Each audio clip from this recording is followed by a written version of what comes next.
Oke, di sini saya akan menjelaskan tentang teknis pelaksanaan tugas mandiri modul 2 perancangan tahap analisis praktikum analisis perancangan sistem informasi teknik industri. Nah, jadi dalam tugasnya itu kami ditugaskan untuk membuat suatu proyek sistem registrasi mata kuliah dari Telkom University secara online yang berbasis website dengan menggunakan sebuah database untuk penyimpanan datanya.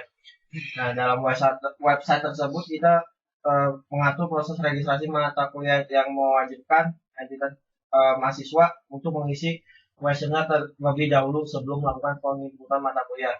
Nah, website ini namanya Iglesias dan rencananya akan digunakan di semester depan. Nah, Iglesias ini dikenal sebagai sebuah sistem informasi yang digunakan oleh orang-orang yang berperan di dalam Telkom University, salah satunya mahasiswa. Nah, di dalam Iglesias ini terdapat banyak fungsi. Nah, salah satunya diantaranya adalah fungsi registrasi mata kuliah yang melibatkan entitasnya itu mahasiswa, dosen, wali, serta di dalam itu ada pilihan mata kuliah. Nah, setiap mahasiswa, dosen, serta mata kuliahnya terdapat atribut-atribut yang berbeda dan setiap objeknya itu memiliki satu atribut yang unik. Nah, untuk proses registrasinya sendiri itu dimulai dengan mahasiswa login terlebih dahulu ke dalam Iglesias. Kemudian mahasiswa memilih menu registrasi dan memilih submenu registrasi mata kuliah. Kemudian mahasiswa memilih mata kuliah yang akan diambil pada semester yang akan datang. Nah, di sana di Iglesias itu ada fungsi preview jadwal kuliah. Nanti kita dapat melihat apakah di jadwal tersebut ada yang bentrok atau enggak dengan mata kuliah yang lain. Kemudian setelah memilih mata kuliah terus merequest ACC ke dosen wali masing-masing. Nanti dari dosen wali akan memilih untuk mengupload atau mereset pilihan mata kuliah mahasiswanya. Dan jika direset, maka mahasiswa harus memilih mata kuliah kembali yang tidak bentrok dengan mata kuliah lainnya. Sedangkan kalau di approve, maka mahasiswa tinggal melakukan cetak KSM.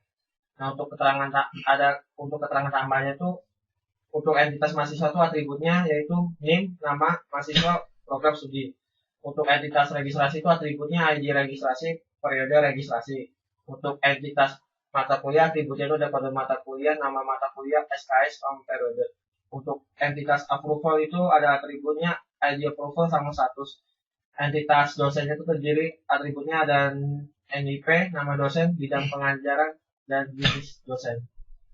Nah, setelah kita melihat studi kasus di atas, kita disuruh untuk membuat sistem database secara konseptual data model atau CDM dan physical data model PDM. Terima kasih. Oke, jadi saya akan menjelaskan format CDM yang ada di sini. Jadi di sini terdapat NIM, nama mahasiswa, program studi. Nah, di sini tuh jadi variabel karakter di sini tuh maksudnya dia berupa karakter yang dapat dibuat sebanyak 1024 karakter. Nah, terus pada bagian registrasi, di sini terdapat ID registrasi dan periode registrasi. Nah, untuk ID registrasi tersebut di sini masih sama dengan yang sebelumnya. Membuat karakter sebanyak 1024 untuk maksimalnya. Dan periode registrasi di sini date dan time. Jadi semua ini tergantung waktu yang akan ditentukan periode registrasinya. Nah, untuk entitas mata kuliah, di sini ada kode mata kuliah, nama mata kuliah, SKS dan periode. Nah, SKS di sini integer. Integer itu apa? Nah, integer di sini dimaksudkan itu sebuah bilangan bulat. Nah, untuk periode sama dengan yang sebelumnya atau periode registrasi, di sini juga sama date and time. Terus untuk dosen terdapat NIP, nama dosen, bidang pengajaran, dan jenis dosen. Terus yang terakhir itu ada approval. Approval di sini dimaksudkan untuk orang yang akan mengaccept atau menerima atau tidaknya suatu pengajuan yang telah dibuat oleh mahasiswa tersebut. Nah, di sini si approval ini yang membuat keputusannya ini dosennya. Nah, di sini ada ID approval dan status. Nah, di sini sama berupa variabel karakter yang berjumlah 1024.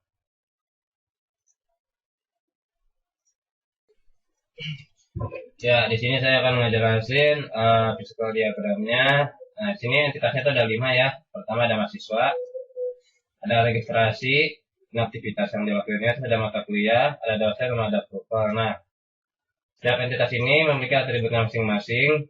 Nah, contohnya nih mahasiswa. Mahasiswa itu ada NIM, ada namanya, ada nama mahasiswanya, sama ada prodinya. Kalau di registrasi, ini ada ID registrasinya, ada NIM, NIM yang dipakai mahasiswanya, sama ada periode registrasinya. Terus itu kalau mata kuliah juga sama, ada pada mata kuliah, ada ID registrasinya, ada nama mata kuliah, sama ada SKS dari mata kuliah itu sendiri, sama ada periode pengambilan mata kuliahnya. Terus untuk dosen juga ada juga NIP dosennya, nama dosennya, bidang pengajarannya. Jadi dosennya ngajar di bidang apa, sama ada jenis dosennya, dia itu LB, dosen tetap atau apa. Terus ada approval. Approval ini itu kegiatan yang dilakuin si dosen kalau dia mau nge-approve status registrasi mahasiswanya. Maksudnya approve matkul yang diambil sama si mahasiswanya. Ini ada ID approval, ada NIP, NIP-nya NIP si dosen yang apa? NIP dosen yang approve-nya, sama ada status approval-nya. Ya. Nah, sini dia panah-panah ini menunjukkan relasi antar entitasnya. Contoh nih untuk registrasi sama mahasiswa ini relasinya tuh ini. Relasinya tuh mahasiswa ini melakukan registrasi mata kuliah. Di sini tuh inputan yang diberikan si mahasiswa ke proses registrasi ini tuh berupa NIM sama nama mahasiswa sama program studinya. Nah, kalau di registrasi ini, nah sama mata kuliah relasinya tuh untuk inputan si registrasi ini atribut-atribut mata kuliah ini yang ada di sini itu dipakai sebagai inputan proses registrasi yang dilakukan mahasiswa.